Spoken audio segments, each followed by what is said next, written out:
estamos entrando no livro de Joel. Esse profeta que está dentre o grupo dos pequenos profetas dentro da Bíblia, pelo tamanho do seu livro, mas o conteúdo é profundo. O livro de Joel ele foi escrito pelo profeta Joel. E eu trago aqui alguns pontos importantes. Quando foi escrito, o que acontecia na época e por que ler esse livro e o que buscar nele. Alguns creem que Joel escreveu quando ainda Jeremias estava vivo, por volta de 609 a.C. Outros creem que escreveu depois que os judeus voltaram do exílio babilônico, em 538 a.C. Mas como ele não menciona reis em seu livro, mas somente líderes, outros creem que tenha sido em 835 a.C., quando o rei de Judá não passava de uma criança. Você pode ver isso em 2 Reis, capítulo 11, versículo 21. Já falamos sobre isso, né? Naquela época, tomando a data mais antiga como base, Joás acabara de ser coroado rei de Judá. Aos 7 anos de idade, o sumo sacerdote Joiada veio a ser a influência por trás desse trono. Nos ímpios reinados do pai e da avó de Joás, a idolatria pagã predominava em Judá. Você pode ver isso em 2 Reis 8:25 até 11:21. Quem está conosco neste devocional está observando cada um desses pontos. O profeta Joel ele conclamou o povo de Judá a voltar-se para Deus. Como o pai e a avó de Joás estavam fora do caminho, ele viu um tremendo potencial de renovação espiritual. Mas também advertiu Judá de que a condenação viria. Na forma de uma calamidade de alcance muito grande na agricultura, caso eles não se arrependessem.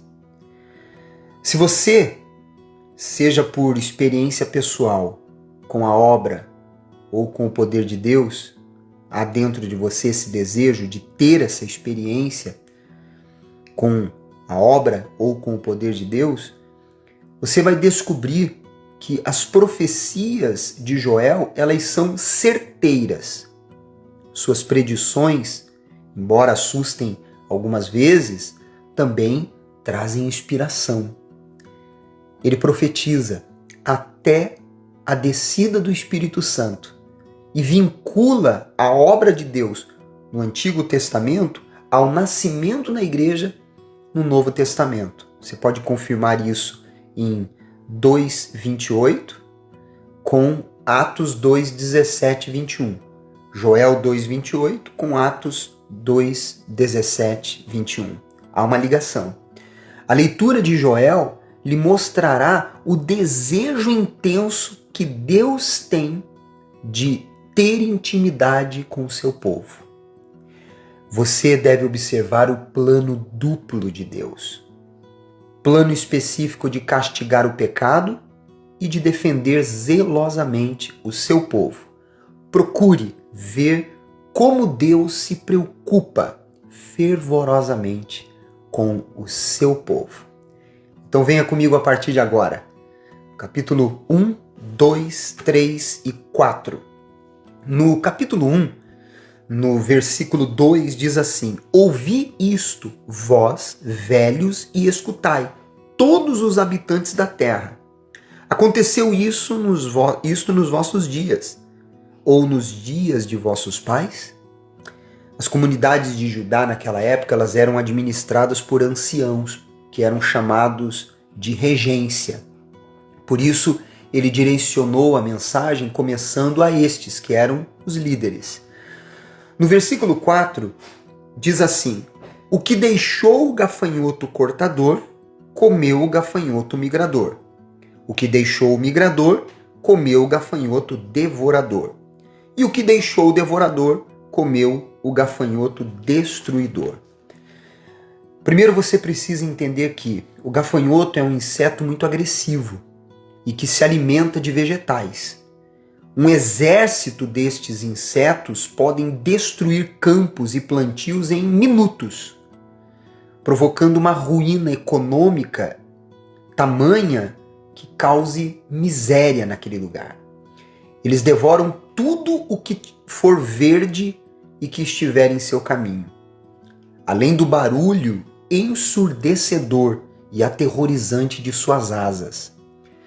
Além dessa profecia, também ele poderia estar predizendo não só uma praga na agricultura, mas também falando de uma invasão militar. Essa invasão que foi um instrumento para castigar Judá naquela ocasião. Para que você tenha um entendimento amplo daquela cena do que estava acontecendo e as consequências de estar vivendo uma vida contrária a Deus. No versículo 5, ele começa a mostrar a razão.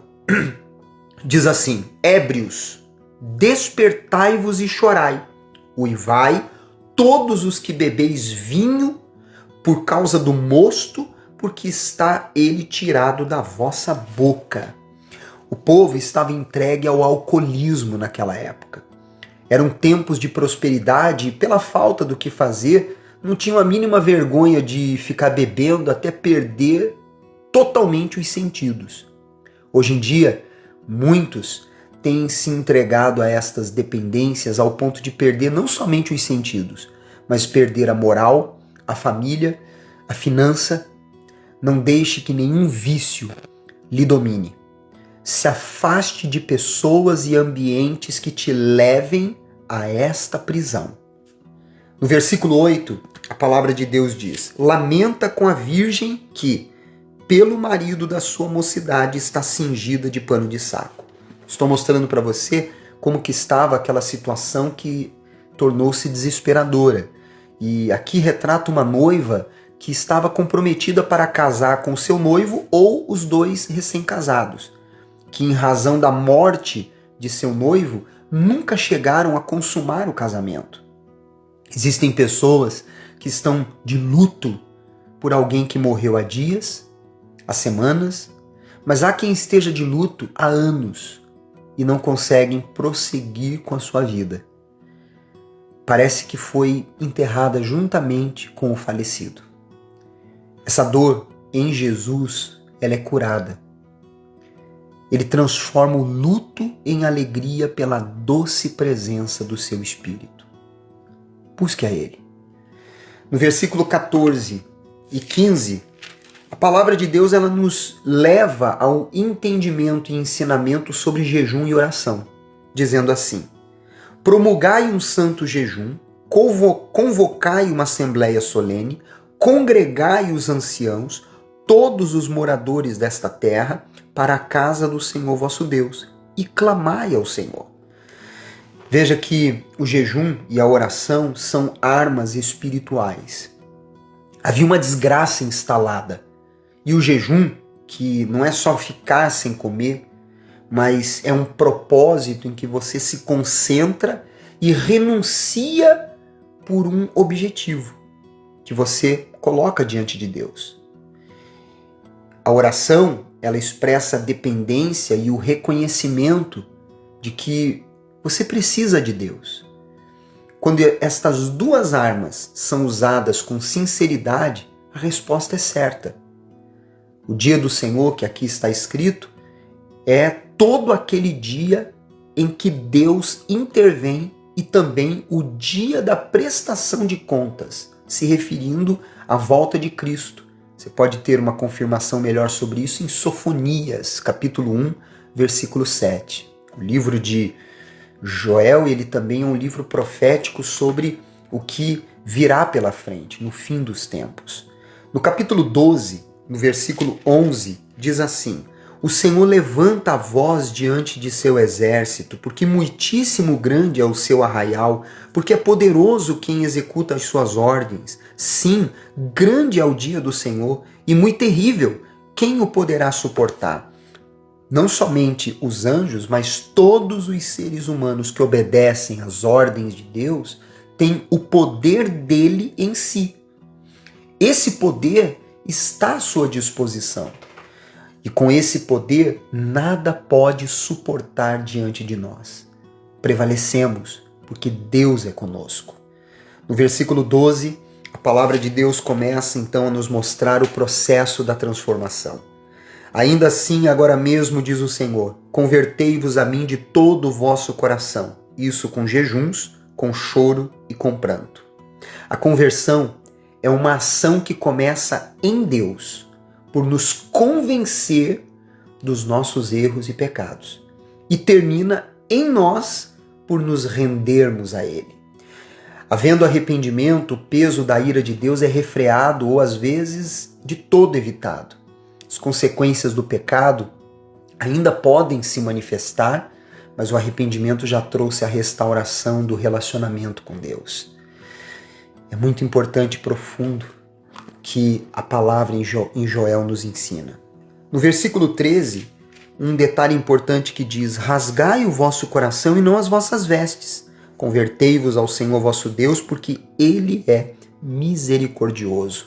O sinal de tristeza era rasgar as roupas. Naquela época isso era algo comum, quando havia uma tristeza profunda. No entanto, as ações externas nem sempre correspondem ao interior. O que mais importa para Deus é uma realidade que vem de dentro, que consiste em sincera tristeza e ódio pelo pecado. No versículo 18, a palavra de Deus diz assim, veja só. Então o Senhor se mostrou zeloso da sua terra, compadeceu-se do seu povo. Deus tem zelo para conosco, que significa ciúmes exacerbado. Uma expressão profunda do amor dele para com o seu povo e da dedicação que ele nos presta. Essa expressão da parte de Deus faz de fato nos voltarmos para ele. Tal como quando alguém nos faz um grande bem e nos sentimos constrangidos e com uma dívida para com essa pessoa, estamos dispostos a fazer o que for necessário para recompensar. Lá no versículo 20 ao 27, nós vemos Deus quando entra em ação em nossas vidas, mostrando livramento, mostrando proteção, alegria, cuidado, abundância, restituição, fartura, honra. Para que todos saibam, através de nossas vidas, que somente Ele é o Senhor. No versículo 28 ao 32, mostra o derramamento do Espírito. Após a conversão mediante o arrependimento e reconciliação, com Deus, o seu Espírito vem. No Antigo Testamento, o Espírito Santo vinha sobre somente pessoas selecionadas, sacerdotes, anciãos, como nos dias de Moisés e outros específicos. Mas Joel predisse uma nova obra do Espírito Santo, disponível a todos, homens, mulheres, servos, livres, jovens, velhos, todos teriam e têm o mesmo acesso a Deus. Pedro disse que esse texto se cumpriu no dia de Pentecostes. Você pode ver isso em Atos 2, 16 ao 21. E do 30 ao 32, com o derramamento do Espírito Santo sobre todos os cristãos, os últimos dias já começaram. Estamos vivendo a era do Espírito Santo. Estes sinais escritos nestes versículos 30 e 32 se referem ao derradeiro juízo quando Cristo voltar. E para terminar, capítulo 3, do versículo 9 ao 11, o profeta Joel fala sobre a batalha final, entre o bem e o mal que se dará no Armagedon. Apocalipse 19 mostra isso. Qual exército você fará parte? Por outro lado, aprendemos aqui que não devemos ficar confessando fraquezas quando digo fraco, eu sou forte, mas sim declarar a força de Deus em nós para prevalecermos. Viva isso! Se te ajudou, envie aos seus contatos este vídeo, coloque no seu story. Amanhã voltamos com mais ensinamentos no Devocional 2024. Até lá!